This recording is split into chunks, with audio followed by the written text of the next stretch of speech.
स्वागत है आपका अपने यूट्यूब चैनल स्टडी पॉइंट में। आज हम लाए हैं शिक्षा निदेशालय राष्ट्रीय राजधानी क्षेत्र दिल्ली की कार्यपत्र नंबर 82। दिनांक है 3 फरवरी 2022। हिंदी विषय आपका हिंदी है और कक्षा 9th, ये वर्कशीट क्लास 9 के बच्चों के लिए है। आप यहाँ पे अपना नेम और अपने कक्षा अध्यापक का नाम लिखेंगे। आज हम रीढ़ की हड्डी एकांकी को कंटिन्यू करते हुए पढ़ेंगे। राम स्वरूप हा आइए आइए हा बाबू गोपाल प्रसाद और उनके लड़के शंकर का आना। आंखों में लोक चतुराई टपकती है। आवाज़ से मालूम होता है कि काफ़ी अनुभवी और फितरती महाशय हैं। उनका लड़का कुछ खीस निपोड़ने वाले नौजवानों में से है। आवाज़ पतली है और खिसियाहट भरी झुकी कमर उनकी खासियत है। रामस्वरूप अपने दोनों हाथ मलते हुए हा इधर तशरीफ़ लाइए इधर। बाबू गोपाल प्रसाद बैठते हैं मगर बेंत गिर पड़ता है। रामस्वरूप यह बेंत लाइए, मुझे दीजिए, कोने में रख देते हैं। सब बैठते हैं। हा मकान ढूंढने में तकलीफ तो नहीं हुई?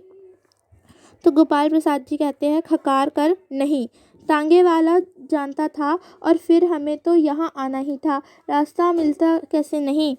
रामस्वरूप हा यह तो आपकी बड़ी मेहरबानी है, मैंने आपको तकलीफ तो दे दी। उसके बाद गोपाल प्रसाद अरे नहीं साहब, जैसा मेरा काम वैसा आपका काम। आखिर लड़के की शादी तो करनी ही है, बल्कि यूँ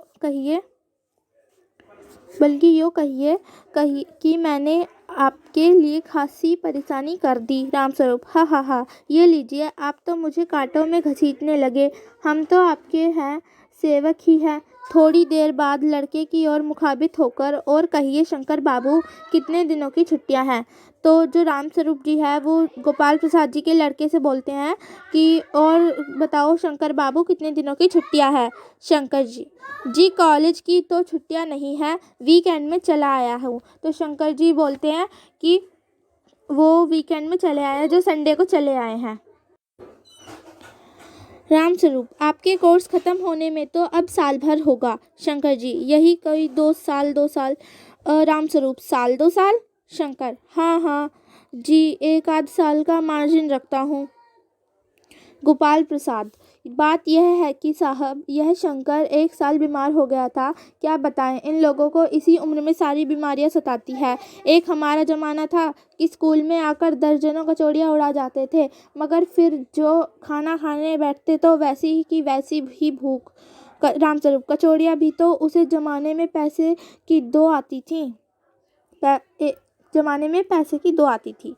ठीक है, तो ये थी आज की आपकी एकांकी, और एकांकी के आधार पर हमें दे रखे हैं 3 क्वेश्चन। तो फर्स्ट क्वेश्चन हम देखेंगे पहले। नीचे लिखे गए प्रश्नों के माध्यम से अपनी समझ को जांचिए। तो खीस निपोरना का अर्थ है लज्जा का भाव प्रकट करते हुए दांत दिखाना। इससे संबंधित देखी या सुनी गई घटना के बारे में संक्षेप में लिखिए। तो या तो आप एक वाक्य लिख देंगे, तो मैं आपको करवाऊंगी इसका आंसर। तो आप फर्स्ट क्वेश्चन का आंसर करेंगे कायरों का काम खीस निपोरना होता है, तो खास पे खीस कर लेंगे आप इसे। उसके बाद नेक्स्ट देखेंगे हम अपना एकांकी के उपयुक्त अंश को पढ़कर बाबू गोपाल प्रसाद और शंकर के स्वभाव के बारे में आपको क्या पता चलता है, लिखिए।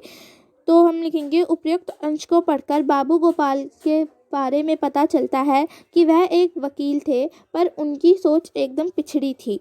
लड़की को इंसान न समझकर वस्तु समझते थे। यह समझते थे वह मोलभाव करके अपने घर में बहू लाना चाहते थे, यानी कि दहेज लेकर। और शंकर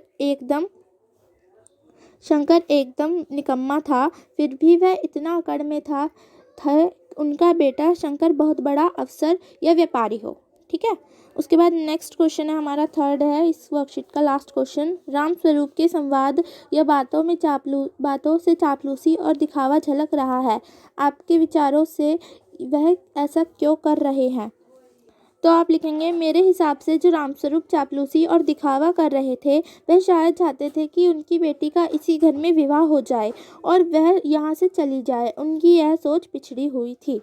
तो गाइज़ ये थी आज की आपकी हिंदी की वर्कशीट। आई होप आपको क्लियर है। अगर आप मेरे चैनल पे नए हैं तो प्लीज़ मेरे चैनल को सब्सक्राइब कर दीजिए और वीडियो को लाइक कर दीजिए। Okay, thank you, bye bye guys.